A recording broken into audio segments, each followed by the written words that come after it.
This news update is brought to you by... Everyone's looking for more space. How many pairs of shoes do you need? Closet space. Circle again, I think I see one.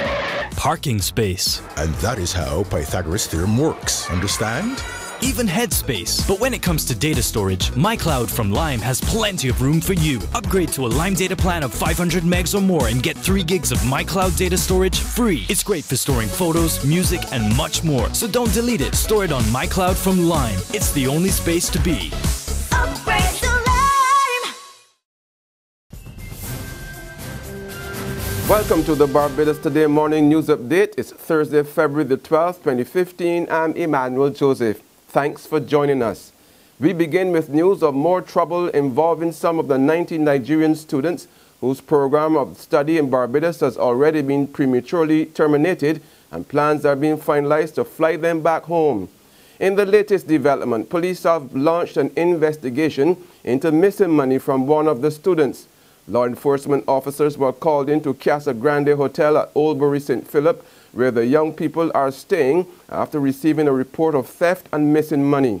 While police spokesman Acting Assistant Superintendent David Welch declined to give any further details, an official close to the students told Barbados Today some of the bad-behaved ones were intimidating the decent students. The Delta State Youth Empowerment Program, under which they would have studied tourism and agriculture for 9 months at the Barbados Community College, was last week terminated by the Nigerian government for several reasons, including misbehavior. The Ministry of Education has ordered striking teachers of Parkinson Memorial Secondary and Alma Parish Secondary Schools back to work with immediate effect.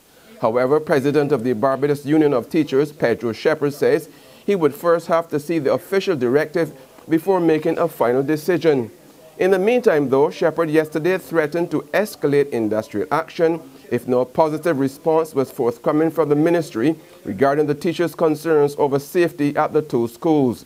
The ministry, in a statement yesterday, warned the teachers that they face certain consequences for withdrawing their labor and not following the correct industry relations procedure. The ministry said it was never informed of any dispute. Prime Minister Freundel Stuart is leading an effort to get LIAT back on a sound financial footing against the backdrop of warning that if the plan being implemented by the Regional Airlines Board of Directors fails, the carrier could be grounded. Minister of Tourism and International Transport, Richard Seeley, has disclosed that Stuart would host other leaders of shareholder governments this week with the hope of finding answers to problems such as prohibitive airfares and finding an alternative funding model for LIAT. If there was no LIAT, there are some countries in the Caribbean that would collapse. Even some of the largest critics of LIAT, their governments could not survive if they didn't have LIAT landing in their airports. So I really just take everything straight in context, and I think that Prime Minister Stuart, he's of course leading the effort to get LIAT to be viable, properly managed, and to be on a sound footing. There's regional and international news after this short break. Secure your future, be financially strong. Since 1983, we have been there for you. A smart range of products, great tax benefits. We're the solution to your hopes and your dreams. The Barbados Workers Union Cooperative Credit Union. The Barbados Workers Union Cooperative Credit Union. Humble beginnings to smart loans, smart savings. Save smart and borrow smarter, that's the move for me. Stability, prosperity, we're the solution to your hopes and your dreams. The Barbados Workers Union Cooperative Credit Union. The Barbados Workers Union Cooperative Credit Union.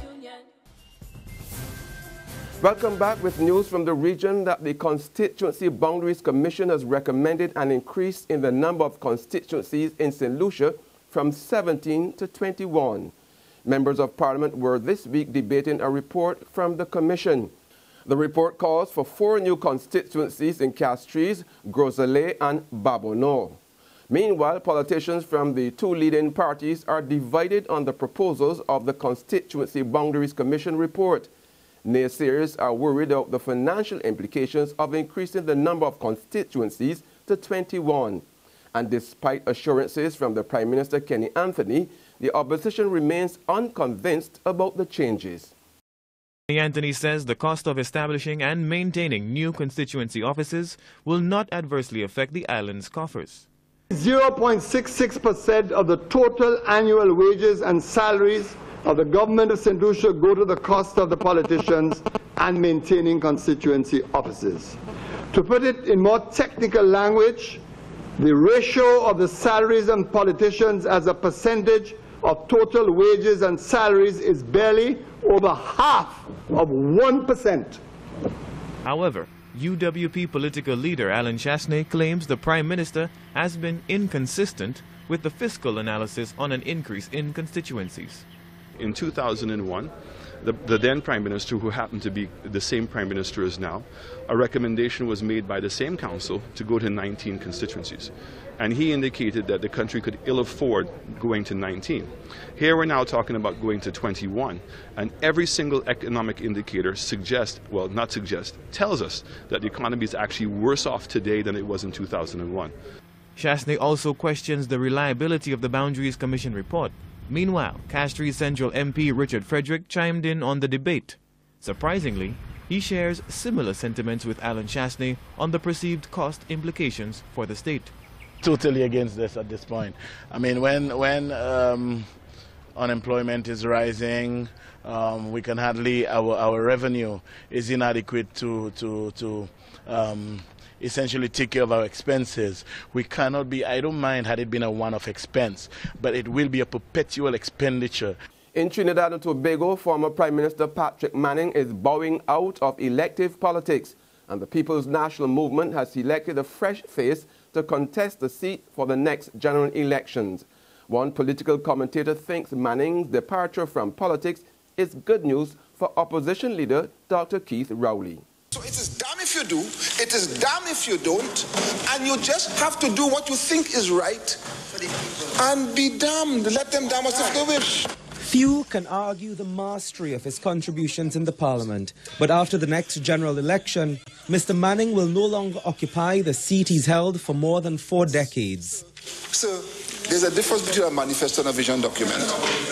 You clearly don't understand this thing. He's not as quick on the draw as he once was, having suffered 2 strokes following the election of 2010. It could be the reason why he withdrew his nomination to run in the seat he's held for so long. PNM General Secretary Ashton Ford explained to CNC3 the chairman of the San Fernando East Constituency Executive informed the screening committee yesterday that Mr. Manning withdrew his nomination and thanked them for their support. No reason was given for the change of heart. But one political commentator believes it is better that way. Definitely, in terms of his health and for the party, in terms of the fact that it frees Dr. Rowley and avoids what could have been an unfortunate internecine fight right on the cusp of an election. But those who worked alongside Mr. Manning for years say he was the ultimate decision maker, and his handling of the matter has proven that.